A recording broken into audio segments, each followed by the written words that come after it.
This ought to be good.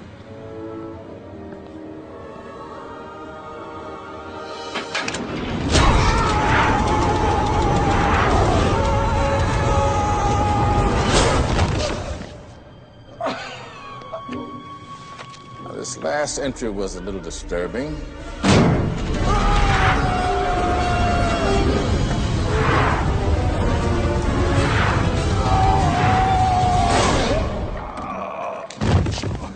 The gloves are off, God. God has taken my bird and my bush. God is a mean kid with a magnifying glass. Smite me, O mighty smiter. Now, I'm not much for blaspheming, but that last one made me laugh. Are you spying on me? Who are you? I'm the one. Huh? Creator of the heavens and the earth. Alpha and Omega. Oh, I see where this is going. Bruce, I'm God. Bingo! Yahtzee! Is that your final answer? Our survey says God! Bing, bing, bing, bing, bing, bing, bing, bing. Well, it was nice to meet you, God. Thank you for the Grand Canyon, and good luck with the apocalypse. Oh, and by the way, you suck! You know what would have been a little bit more impressive, though? If you hadn't used the cheesy file cabinet illusion. Anybody with a brainstem can tell that that drawer is being fed through the wall from the other side. All you have to do is find the crease right around here. There is a seam here, or a hollow spot. Where? Through the drywall and concrete? Okay, that is a good one. That is a good one. Okay, how many fingers am I holding up? Now, Bruce, thou shalt not tempt the Lord Hey, if you thy can't God. do it, man, that's cool. 3, 2, 4, 9, 6, 8, 1. Okay. How many now? 7. Aha!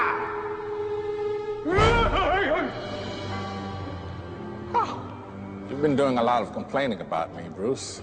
And quite frankly, I'm tired of it. Wait. Don't come near me. Seriously, when I'm backed into a corner, I'm like a wild animal. I don't want to hurt you, but I will out of instinct. You haven't won a fight since grade 5, and that was against a girl. Yeah, she was huge. She'd been held back. And the sun was in your eyes. Oh, the ego. Anyway, I brought you here to offer you a job. Job? What job? My job. You think you can do it better, so here's your chance. When you leave this building, you will be endowed with all my powers. Well, you know, that's probably one of my favorite movies because simply it's a great parable, obviously fictional. You know, although Morgan Freeman could play the role of God, you've heard his voice in many different things. And well, one thing, you know, when I take from this movie, and if you've seen it, this particular clip, obviously he's given him the job as God. You know, God does hear everything we say. You know, all those files there, he records them all in his head, if he has a head. And I don't know if God has a head or not. But God hears everything we say, and God hears everything we don't say. Obviously, I just think it's a beautiful parable that teaches us something. And I think the parable is, at least what I learned from that, is that there must be someone else who can do a better job than God. Do you think? There's got to be someone else who can do a better job than God. Obviously. Probably better than me, too.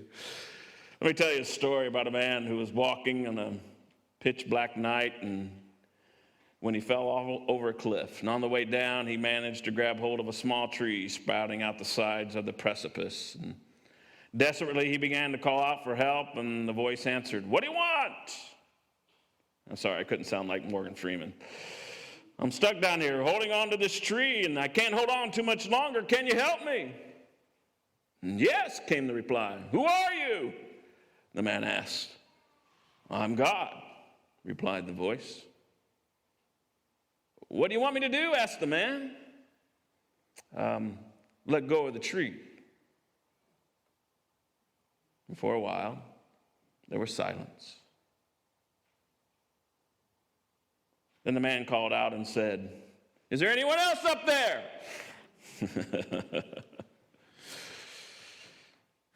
Even though God gave his one and only Son, who was beaten, mocked, crucified, and was resurrected on the third day, you know, a lot of people are still looking for a better God. A lot of people are still looking for a better God. Churchandculture.org tells us this. There's something that says this. It's on their website. That there's something in the air these days that's different for those on a spiritual search. It used to be that people wanted proof of things like reasons to believe that God exists, and reasons to believe that Jesus rose from the dead, and reasons to believe that the Bible is true. And we know all of those are important things. We need to keep talking about those things. But lately, they say, the questions have changed. The question now have to deal with what God is like. People don't ask anymore, is there a God? As much as I'm not sure I like what I know about God, especially the God of the Bible. The discussion has changed. No longer do they ask, is there a God? But people are asking, I'm not sure I like what I know about God, especially the God of the Bible. You see, some people, and you kind of saw it in this clip a little bit, some people see the God of the Bible as angry and mean, and he just loves to send people to hell. You know, he's the smite of all smiters. Some people think that God is overreacting when it comes to divorce and homosexuality and sex before marriage and cheating on your taxes. You know, God's just really overreaching there. Some people think that God is this cop up there who is watching your every mood and writing down every fault that you have and every law that you've broken and writing it down. People today are having a really difficult time relating to God of the Bible, because he seems to be mean. He seems not to care. And really, think about it. You sit around, think about it. He really doesn't do anything. You saw it, that's what they believe. You saw in the little movie clip, in Bruce Almighty. According to Bruce, God is just messing it all up. And God says, okay, let's see you do a better job. And many of us who follow Christ even wonder why God doesn't just step in and make things better than they are, don't we?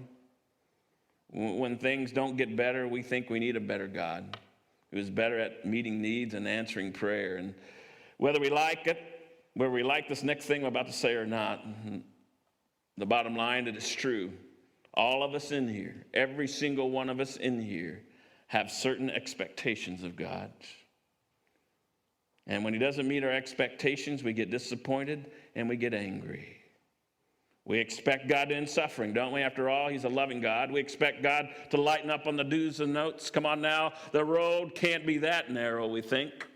We expect God to answer all of our questions so we don't have any doubts or uncertainties. We expect God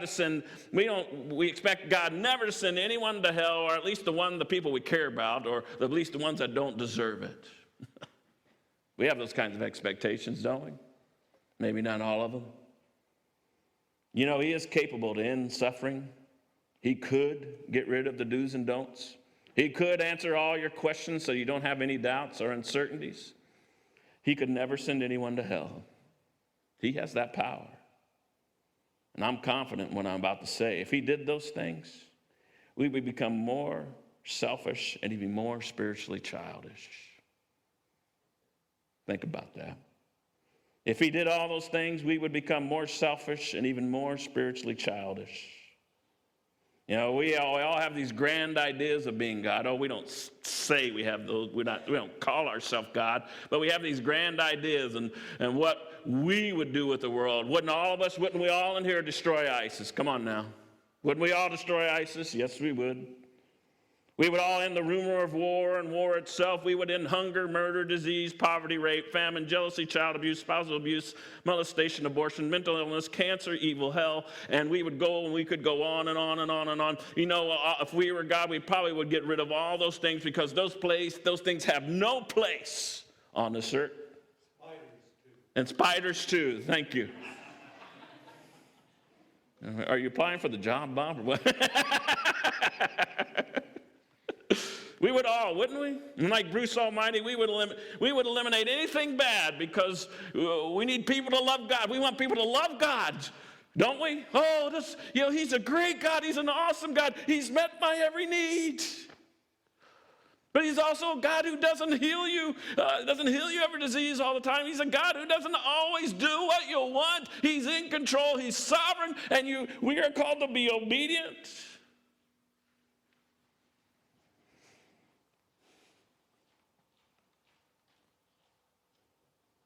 We would eliminate anything bad, wouldn't we? We would eliminate anything evil. Think about that. All that leads to, at least in my mind, is to being spiritually selfish and spiritually self-centered. And the bottom line is this again. We won't say it, nor would we ever want to admit it. But we do think it. If I was God, things would be a whole lot different, wouldn't they? Come on now. You haven't thought that thought when you saw these guys kneeling on the beach and them shooting a gun in their head? What was your first thought? Kill those suckers, bomb the whole nation. Am I right? Come on, church. If I was God, things would be a whole lot different. And that attitude's not new, just so you know. You can find it in the Bible. This story in the Bible is about one of the most famous persons in the Bible and how they started their journey and thinking he could do a better job. And he was boastful and prideful when it came to life, and all of you know him as Peter. And the story I'm going to read you comes from Luke 5, verses 1 through 11. This is how it reads. One day, as Jesus was preaching on the shore of the Sea of Galilee, great crowds pressed in on him to listen to the word of God. He noticed 2 empty boats at the water's ledge, for the fishermen had left them and were washing their nets. Stepping into one of the boats, Jesus asked Simon, its owner, to push it out into the water. So he sat in the boat and taught the crowds from there. When he had finished speaking, he said to Simon, Now go out where it is deeper and let down your nets to catch some fish. Master, Simon replied, we worked hard all last night and didn't catch a thing. But if you say so, I'll let the nets down again. And this time their nets were so full of fish they began to tear. A shout for help brought their partners in the other boat. And soon both boats were filled with fish and on the verge of sinking. When Simon Peter realized what had happened, he fell to his knees before Jesus and said, "Oh Lord, please leave me. I'm too much of a sinner to be around you." For he was awestruck by the number of fish they had caught, as were the others with him.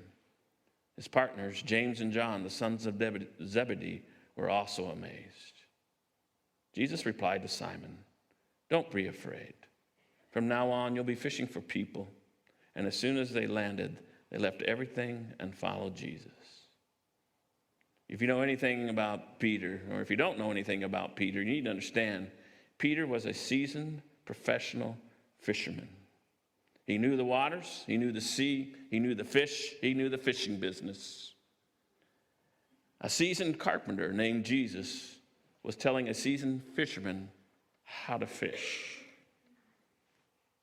Those of you fishermen out there, you never let anybody tell you how to fish, do you? Especially a carpenter. No seasoned professional likes to be told how to do their job. But after he gets done preaching, Jesus tells him, "Hey, let's go fishing." Listen to Peter's response, and if you would, go into just kind of a fly on the boat there. Listen to Peter's response. He said, "Listen, we just came back from fishing, and we were hard at it, and we weren't able to catch anything, so I don't think that's a good idea." Peter goes on probably thinking, this guy knows nothing. I mean, nothing about fishing. First of all, you don't fish this lake during the day, only at night. And I know fishing, I know how to fish, and his idea is just plain dumb. Jesus, you just need to stick to your love thy neighbor and do unto others speeches and let me do what I do best. Your idea is ludicrous.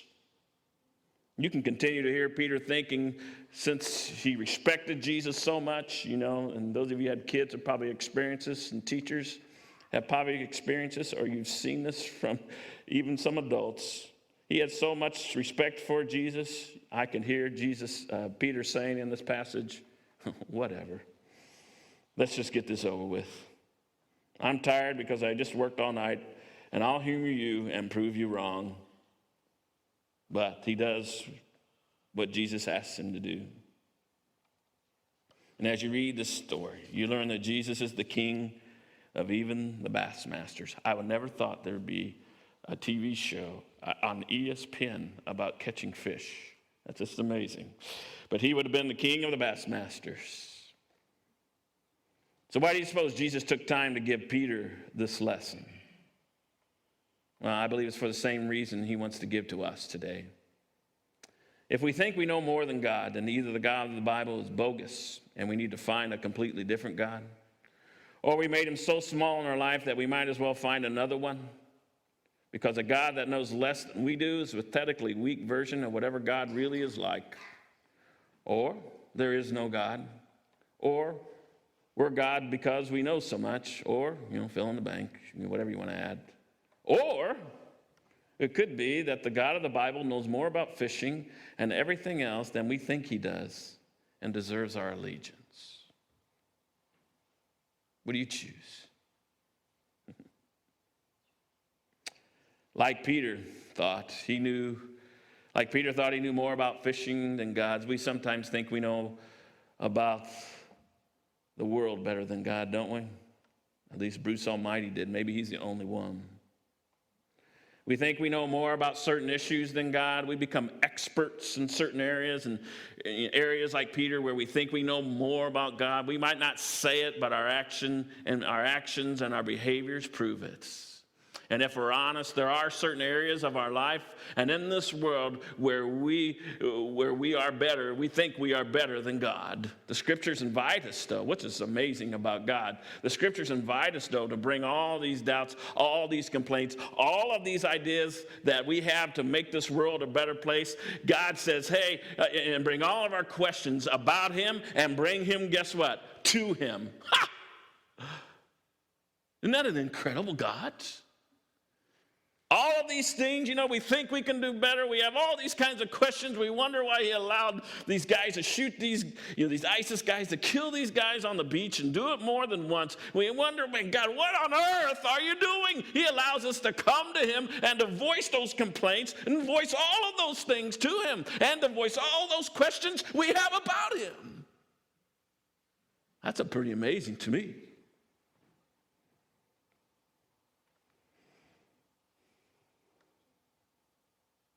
But the scriptures invite us to bring all of our doubts, complaints, and questions about God to God. And to get a glimpse, again, what I'm talking about is to look at a prophet who stands apart from all the other prophets in the Old Testament, all the other prophets, period. This is what this made this prophet different, this particular prophet different. All the other prophets spoke God's words to the people. The prophet Habakkuk spoke the people's word to God. And during that time, he lived during a time of violence and political change. The political world was falling apart around through war and destruction. Sound familiar? I guess we never learned, do we?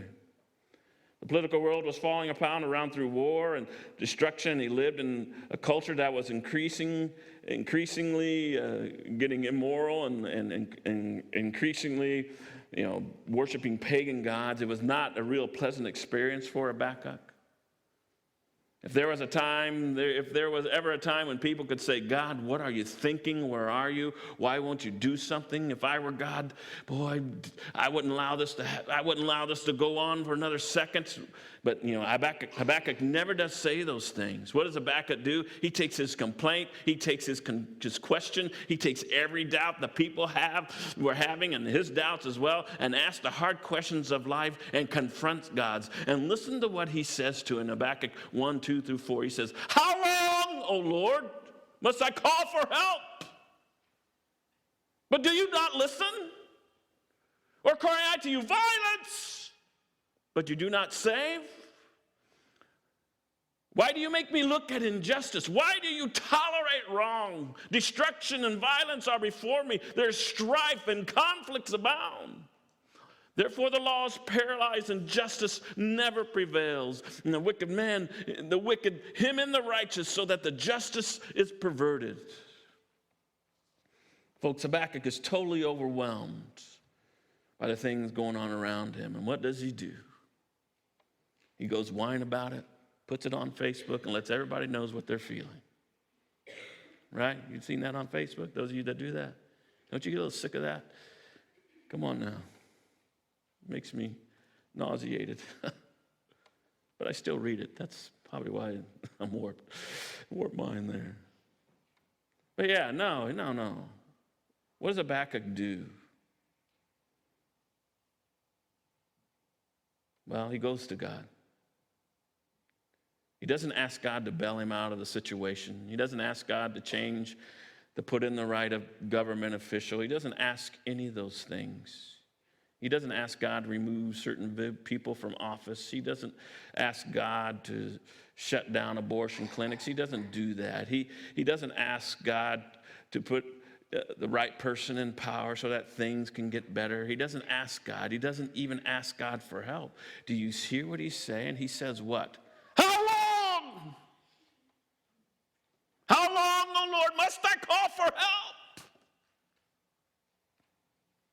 How long, God, is this going to go on? How long are we going to suffer? How long do I have to endure? How long will I hurt? How long?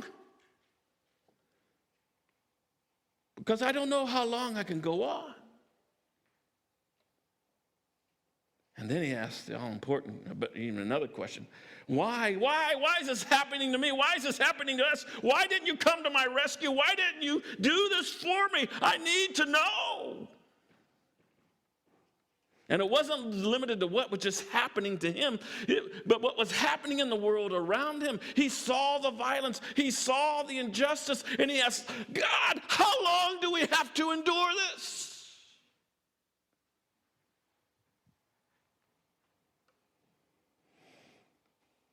I'm sure that Habakkuk asked the question too, what are you going to do about it? You know, that situation cries out for divine judgment to intervene. I mean, Habakkuk was living in the time of the most evil king in the history of the world, Jehoiakim. He was more evil than Hitler and Stalin and Mussolini combined. And all those people killed a lot of people because they wanted power. The kind of king that the time in which he was living, he was being a prophet while the most evil king in the world has ever known was killing people, destroying people. And Habakkuk was crying out for the divine judge to intervene. And he was crying out for the one who always just and guaranteed justice for the people of the world. He's a just God, and he asked for justice. But Habakkuk needed God to divinely intervene. But you know what? God didn't come. He didn't come. Nothing changed.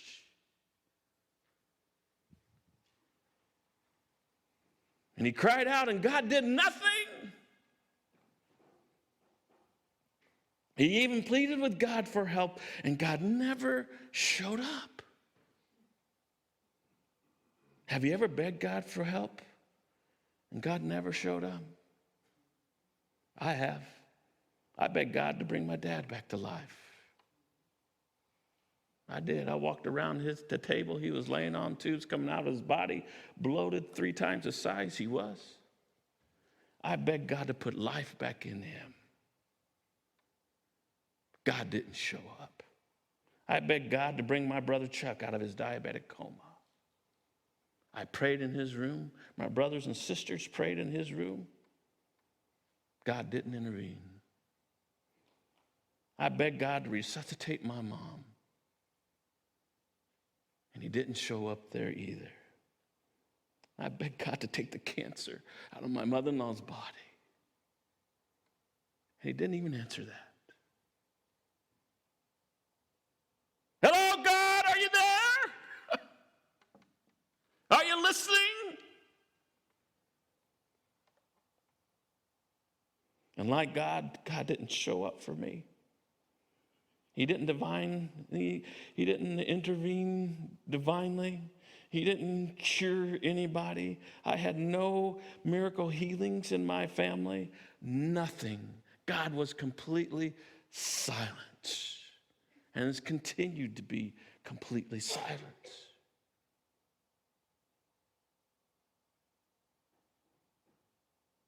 But this is what I learned from Habakkuk. You know what he did? That's just amazing to me. He went to God anyway. Now, Habakkuk wasn't some atheist who was trying to make his case to God, which is absurd anyway. But it was the authentic searching of someone who wanted to believe, wanted to know, and wanted to understand. Let me say that again. It was the authentic searching of someone who wanted to believe, wanted to know, and wanted to understand. He was crying out to God, God, help me in my unbelief. I'm overwhelmed with what's going on in this world. I am sick at my stomach that you don't and you won't divinely intervene. Help me in my unbelief. You see, Habakkuk wasn't unwilling to believe. Habakkuk was unable to believe. And there's a big difference. And I kind of stated this last week or the week before. When you're unable to believe, you ask God the questions. How long must I go through this? And why don't you intervene? Why aren't you doing anything? Those who are unable to believe, those are the questions we bring before God. When we are unwilling to believe, you just blame God, walk away from him, and take your toys with you and go find a better God that will meet your needs, don't we? And if God won't meet my needs, you know what? I'll go find a God who will meet my needs. And there are plenty of gods out there to choose from who will meet that need in your life. What we do, and a lot of people unwilling to believe, is just blame God and blame God and blame God, walk away from him, look for another God, invest in them, and that God totally destroys them. But if you're unable, how long must I go through this? Why don't you intervene? Why aren't you doing anything? If you're unable to believe, you search for him. You ask the questions. You take all of these questions, all these real questions that we have in life. And don't tell me we haven't had them. All of us have had them. We've had those kinds of questions. And God says, bring them to me. Bring them to me. Come with me with an honest heart, with an authentic heart, and ask these hard questions and search for me. And guess what? I might not give you an answer. But did you see what happens? In our search for God, what happens to you and your relationship with God? It deepens and it gets deeper. God tells us, don't keep these questions inside your hearts. Don't keep these questions inside your mind. Oh, we like to ask those questions, and boy, and maybe you do, but if you don't, God says, hey, bring me these questions to me. Okay, God, why on earth? Why on earth do you let people die? Helpless people die. Like in France, in Sandy Hook, Columbine, Oklahoma. It's all over. It's not just in our country either. London. God, where are you in all of that? And begin searching for him. Searching not for answers. Folks, I think we do it completely wrong. I really do. We want answers, don't we? We want to know why that person did what they did. And God says, no. He doesn't always. Sometimes he'll give you an answer, I guess. But he wants us to pursue him with all of our heart, with all of our mind, and all of our soul. And as I've watched over the history of my life and other people's life, my observations, the time we do that the most is when we are suffering and we're going through a trial, or we're hurting, or there's a major tragedy going on in our world. Do we begin to search for God like he wants us to search for him on a daily basis? But on a daily basis, we pursue these other gods. And we think, man, they're better than God because they what? They make me feel good. Guess what? God is not in the business of making you feel good about yourself. He allows suffering. He allows all of these things to happen in our life, I believe, and I believe it's biblical too, to take us on a deeper path, take us on a deeper walk, to go a little deeper, a more rich relationship with him. All of those things we walk through, all the suffering that we experience, all the questions we have, if we're unable to believe, God says, hey, how long do I have to suffer? Come on, do you see me? How long do I have to suffer? Don't expect an answer.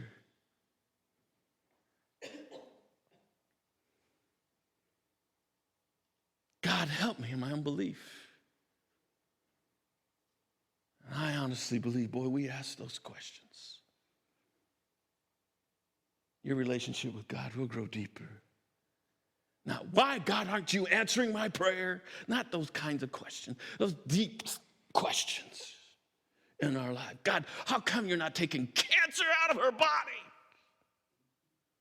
You have the power to do that. Why don't you do it? To go real, be real before God. Folks, he can handle it. He's a big God. I don't know what color he is, but if he's like Morgan Freeman, I'm going to him, you know? Because, you know, you heard that voice, man. Morgan Freeman could be God. I don't know.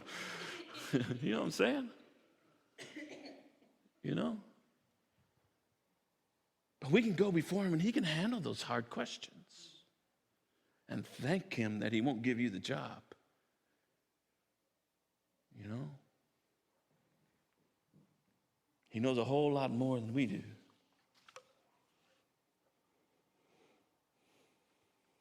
What I learned from Habakkuk is he didn't take all his questions and run away from God.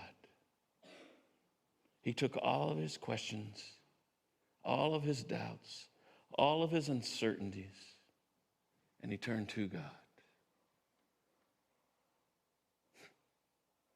Folks, that's exactly what God wants us to do. He wants us to wrestle with him, because when we are wrestling with him, guess what? He has our full attention. Did you catch that? Folks, he wants us to wrestle with him, because when we're wrestling with him, he has our full attention. And if you don't get anything else other than what I'm about to say, I hope you memorize this. We must allow God to prove himself. We must allow God to prove himself like he proved himself to Peter. Come on, church. We must allow God to prove himself like he proved himself to Peter. And this morning, are you willing to say, God, listen. I really do think I know more than you about this area of my life. But because you say so, I'll go out into deeper water and drop my net. Folks, we don't need a better God. We need to wrestle with him and let him take us into deeper water. Who knows? You might catch some fish.